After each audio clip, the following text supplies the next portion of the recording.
ಓಂ ಶ್ರೀ ಗುರುಭ್ಯೋ ನಮಃ. ಫ್ರೆಂಡ್ಸ್, ಎಲ್ಲರಿಗೂ ನಮಸ್ಕಾರ. ಪ್ರೀತಿಯ ಸಿಂಹ ರಾಶಿಯ ಆತ್ಮೀಯ ಬಂಧುಗಳೇ, ಇಂದು ನಿಮ್ಮ ಜೀವನದಲ್ಲಿ ನಡೆಯಬಹುದಾದ ಪ್ರಮುಖ ಬದಲಾವಣೆಗಳು, ಉದ್ಯೋಗ, ಆರ್ಥಿಕ ಸ್ಥಿತಿ, ಕುಟುಂಬ ಮತ್ತು ಆರೋಗ್ಯದ ಕುರಿತು ಸಂಪೂರ್ಣ ಹಾಗೂ ವಿವರವಾದ ಮಾಹಿತಿಯನ್ನು ತಿಳಿಯೋಣ. ವಿಡಿಯೋ ಅನ್ನೋದು ತುಂಬ ಇಂಟ್ರೆಸ್ಟಿಂಗ್ ಆಗಿರೋದ್ರಿಂದ ಎಲ್ಲಿ ಕೂಡ ಸ್ಕಿಪ್ ಮಾಡಬೇಡಿ. ವಿಡಿಯೋಗೊಂದು ಲೈಕ್ ಕೊಟ್ಟು ಜೈ ಶ್ರೀ ಹನುಮಾನ್ ಅಂತ ಕಮೆಂಟ್ ಮಾಡಿ. ಇತ್ತೀಚಿನ ದಿನಗಳಲ್ಲಿ ನೀವು ಒಂದು ರೀತಿಯ ನಿರಾಸೆ, ಅತಿಯಾದ ಜವಾಬ್ದಾರಿಗಳ ಹೊರೆ ಅಥವಾ ಮಾನಸಿಕ ಆತಂಕವನ್ನು ಎದುರಿಸ್ತಾ ಇರಬಹುದು. ಕೈ ಹಾಕಿದ ಕೆಲಸಗಳು ಅರ್ಧಕ್ಕೆ ನಿಲ್ತಾ ಇವೆ ಅಥವಾ ಅಂದುಕೊಂಡ ಸಮಯಕ್ಕೆ ಮುಗಿತಾ ಇಲ್ಲ ಅಂತ ಬೇಸರ ನಿಮ್ಮನ್ನು ಕಾಡ್ತಾ ಇರ್ಬೋದು. ನಿಮ್ಮ ಸಾಮರ್ಥ್ಯದ ಮೇಲೆ ನಿಮಗೆ ಸಣ್ಣ ಅನುಮಾನ ಮೂಡುವಂತೆ ಪರಿಸ್ಥಿತಿಗಳು ಎದುರಾಗ್ತಾ ಇರಬಹುದು. ಆದರೆ ಧೃತಿಗೆಡೋದಕ್ಕೆ ಹೋಗಬೇಡಿ ಸಿಂಹರಾಶಿಯವರೇ. ಸಿಂಹದ ಸ್ವಭಾವವೇ ಧೈರ್ಯ ಮತ್ತು ನಾಯಕತ್ವ.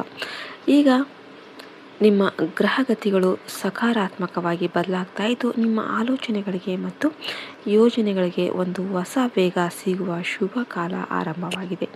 ಮುಂದಿನ ದಿನಗಳಲ್ಲಿ ನಿಮ್ಮ ವೃತ್ತಿ ಜೀವನ ಅಥವಾ ಉದ್ಯೋಗ ರಂಗದಲ್ಲಿ ಒಂದು ದೊಡ್ಡ ಮಟ್ಟದ ಧನಾತ್ಮಕ ತಿರುವು ಸಿಗುವ ಬಲವಾದ ಸಾಧ್ಯತೆ ಇದೆ.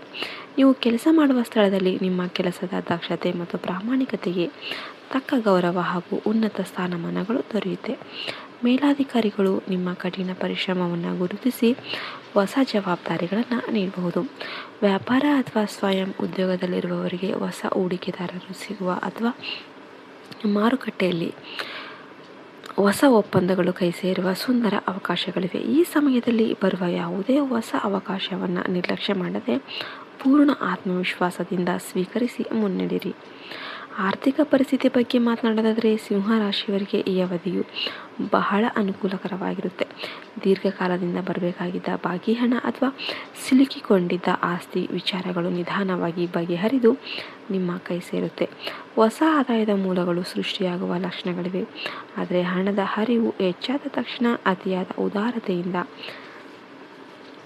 ಯಾರಿಗೂ ದೊಡ್ಡ ಮೊತ್ತದ ಸಾಲ ನೀಡೋದು ಅಥವಾ ಜಾಮೀನು ನಿಲ್ಲುವ ಕೆಲಸಗಳನ್ನು ಯಾವುದೇ ಕಾರಣಕ್ಕೂ ಮಾಡೋದಕ್ಕೆ ಹೋಗಬೇಡಿ. ಭವಿಷ್ಯದ ದೃಷ್ಟಿಯಿಂದ ಸುರಕ್ಷಿತವಾದ ಜಾಗದಲ್ಲಿ ಹೂಡಿಕೆ ಮಾಡೋದು ಮತ್ತು ಉಳಿತಾಯಕ್ಕೆ ಒತ್ತು ನೀಡೋದು ತುಂಬ ಮುಖ್ಯವಾಗಿರುತ್ತೆ. ನಿಮ್ಮ ಆರ್ಥಿಕ ರಹಸ್ಯಗಳನ್ನು ಎಲ್ಲರ ಮುಂದೆ ಹಂಚಿಕೊಳ್ಳೋದಕ್ಕೆ ಹೋಗಬೇಡಿ. ಕುಟುಂಬದ ವಿಷಯಗಳಲ್ಲಿ ಮಿಶ್ರ ಫಲಗಳು ಕಂಡುಬರುತ್ತೆ.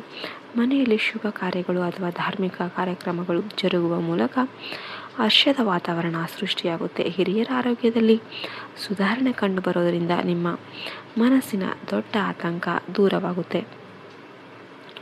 ಆದರೆ ಸಂಗಾತಿಯೊಂದಿಗೆ ಅಥವಾ ಒಡ ಹುಟ್ಟಿದವರೊಂದಿಗೆ ಸಣ್ಣ ಪುಟ್ಟ ವಿಷಯಗಳಿಗೆ ಭಿನ್ನಾಭಿಪ್ರಾಯಗಳು ಮೂಡಿರಬಹುದು. ನಿಮ್ಮ ಮಾತಿನಲ್ಲಿರುವ ಗಾಂಭೀರ್ಯ ಮತ್ತು ಕೋಪವನ್ನು ಸ್ವಲ್ಪ ನಿಯಂತ್ರಣ ಮಾಡಿಕೊಂಡ್ರೆ ಯಾವುದೇ ಸಣ್ಣ ಸಮಸ್ಯೆ ಕೂಡ ದೊಡ್ಡದಾಗದಂತೆ ತಡೆಯಬಹುದು. ಕುಟುಂಬದವರೊಂದಿಗೆ ಹೆಚ್ಚು ಸಮಯ ಕಳೆಯೋದಕ್ಕೆ ಪ್ರಯತ್ನ ಮಾಡಿ. ಇದು ಮನೆಯ ನೆಮ್ಮದಿಯನ್ನು ಹೆಚ್ಚಿಸುತ್ತೆ. ಆರೋಗ್ಯದ ದೃಷ್ಟಿಯಿಂದ ಈ ಸಮಯ ಸ್ವಲ್ಪ ಜಾಗ್ರತೆ ವಹಿಸೋದನ್ನು ಭಯಪಡಿಸುತ್ತೆ. ನಿರಂತರ ಆಲೋಚನೆಗಳು ಮತ್ತು ಮಾನಸಿಕ ಒತ್ತಡದಿಂದಾಗಿ ರಕ್ತದೊತ್ತಡ ಅಥವಾ ಉಷ್ಣತೆಗೆ ಸಂಬಂಧಿಸಿದ ಸಣ್ಣ ಪುಟ್ಟ ತೊಂದರೆಗಳು ಕಾಡಬಹುದು. ಇನ್ನು ಸರಿಯಾದ ಸಮಯಕ್ಕೆ ಪೌಷ್ಟಿಕ ಆಹಾರ ಸೇವನೆ ಮತ್ತು ಕನಿಷ್ಠ ವಿಶ್ರಾಂತಿ ಅತ್ಯಗತ್ಯವಾಗಿರುತ್ತೆ.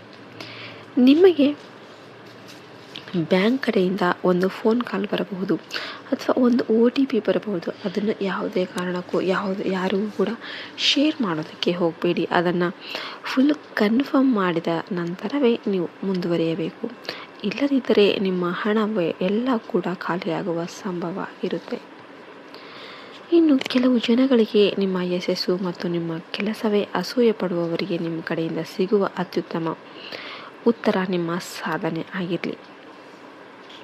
ನಿಮಗೆಲ್ಲ ಈ ವಿಡಿಯೋ ಇಷ್ಟ ಆಯಿತು ಅಂದರೆ ವಿಡಿಯೋಗೆ ಲೈಕ್ ಮಾಡಿ, ಜೈ ಶ್ರೀರಾಮ್ ಅಂತ ಕಮೆಂಟ್ ಮಾಡೋದನ್ನ ಮರಿಬೇಡಿ. ಜೈ ಹಿಂದ್, ಜೈ ಭಾರತ್ ಮಾತೆ. ಹರಿ ಓಂ ತತ್ಸತ್. ಸರ್ವೇ ಜನ ಸುಖಿನೋ ಭವಂತು.